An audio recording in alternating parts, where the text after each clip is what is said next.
What's the time for now, Wade? News! Oh!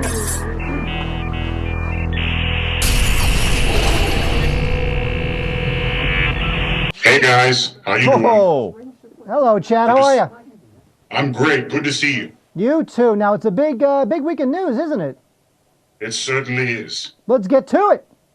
All right. The new Robin Hood movie, directed by Ridley Scott and starring Russell Crowe, cost $237 million to make. How could a movie be so expensive, you ask? TheWrap.com provides an itemized budget breakdown of the film to show exactly where the money goes. Director and staff, $14 million. Talent, $36 million.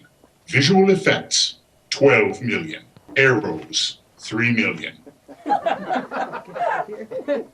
Jergens, tunics, leggings, and pointy hats, $2 million. Russell Crowe Wrangler, $5 million.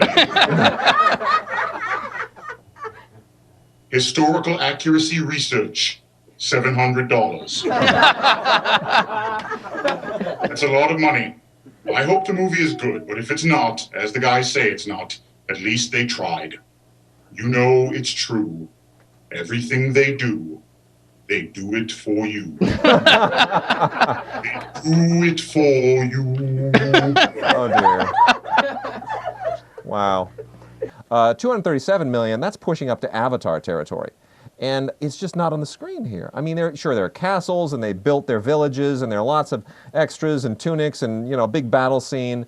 But maybe it's because they just didn't go to the R-rated lengths they needed to make those battles feel real. It just doesn't feel credible.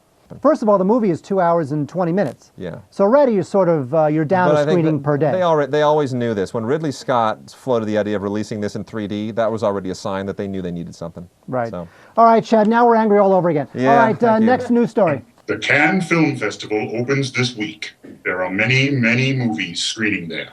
Most of them with names too hard to pronounce, so I'm not even going to try. But anyway, as a shout out to our French friends, I also put some of the English titles into Babelfish, translated them into French, and back into English. So festival goers at Cannes will not be seeing Woody Allen's You Will Meet a Tall Dark Stranger, but Woody Allen's You Will Meet a Large Dark Foreigner.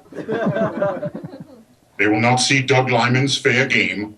They will see Doug Liman's Play Right. Lastly, they will not be seeing Wall Street, Money Never Sleeps, but a weird movie called On the Avenue of the Richness Never Dies. I think Babelfish really dropped the ball on that last one. Before we start, I have to say, Wall Street 2, I can't imagine that being good. I just can't. I don't get it. Shia LaBeouf. Well, it's just, you know If what? we put that into Babelfish, it'll be Shia the Beef.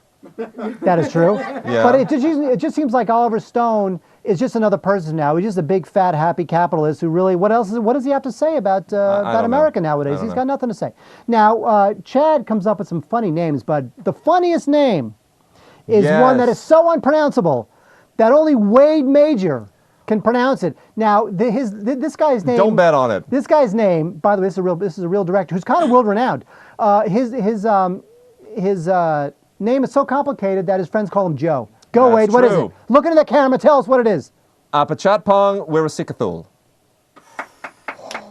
Nice. Now, it seems like a joke, but that's actually like kind of a world-renowned director. It is, and he's known as Joe. Honestly, you go to festivals, and everyone just calls him Joe. Cannes Film Festival 2010 doesn't mean anything anymore. Cannes. Absolutely. Look, I'm tired of these people who say, "Oh, Cannes just doesn't mean anything anymore." You and I, we've been to Cannes. It's the greatest party on earth, isn't it? You know what? Can I say something? Cannes. I don't care what camera you use. I'm going to say it anyway. Oh, I'll say this one. Oh, he says that one. Cannes is awesome. This is what Cannes is like. You wake up at 8 in the morning on the, you do that, and then when I turn, oh, I got that one too. Okay. Okay, this is what Cannes is like. You wake up in the south of France at 7:30 in the morning, you stumble out of bed, you go to the Palais, you see films all day long, and then by 5 o'clock, you decide which yacht party you're going to go to. We get to hang out with celebrities and eat lobster. You stay out all night and get drunk, except for Wade. And then you go to sleep at 2 in the morning, sleep for 5 hours, and do it all over again the next day. There is nothing like coming back from an all-night party and finding that bakery that's just opening at 4 a.m. so they can start baking stuff, and you get their hot croissants right out of the oven before anyone else has had a shot at them. It's great. But anyway, that's what they call prostitutes in the south of France now, hot croissants. Oh, yeah. Wade, I had no idea. Good for you, Wade. There you go. Dad, what else you got? Anything else? I do. There's more news on the Planet of the Apes prequel front. Oh, dear. The movie is going to be titled Rise of the Apes, and it's set to premiere June 24th, 2011. It'll be directed by Rupert Wyatt, and the most shocking of all information to come out, all the apes will be CGM. That's right, computer-generated monkeys. Perhaps the movie should be called Apetar. Seriously though, CG apes, lame. Wait, you gotta look at the little ape had a gun. That is definitely a Corey special, right, Corey? This is Corey Levin, everybody. Follow him on Twitter. We don't see these things before the show, so they come out of the blue at us. I didn't even know what to expect there. The ape had a gun. Anyway. And he's holding the earth. Holding the earth like Atlas. This movie's going to be terrible. It's funny because you know what's so curious about this film is that its premiere date is next June. They're going to get going.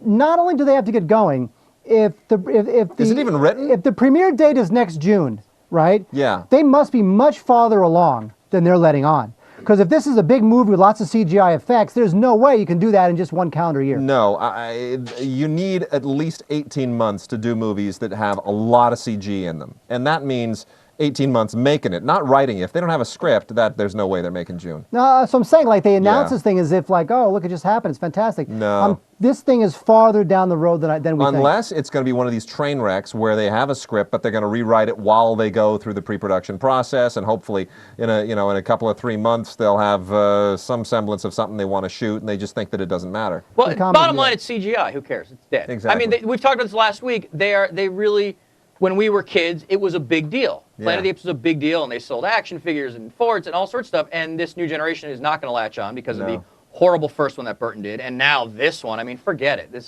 seems like just ridiculous. It's not going to work. They've killed the franchise. They are going to kill the franchise, and it's sad because there's still mileage there to reinvent it and to do something really interesting with it, but they're just going about it all wrong. Shoot it in 3D.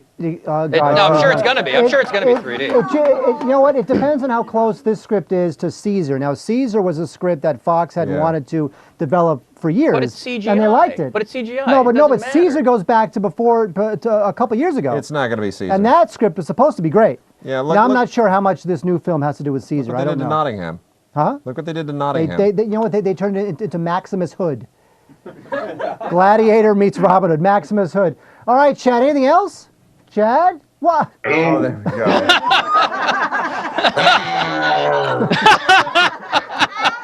go. See you next week, you damn dirty critics.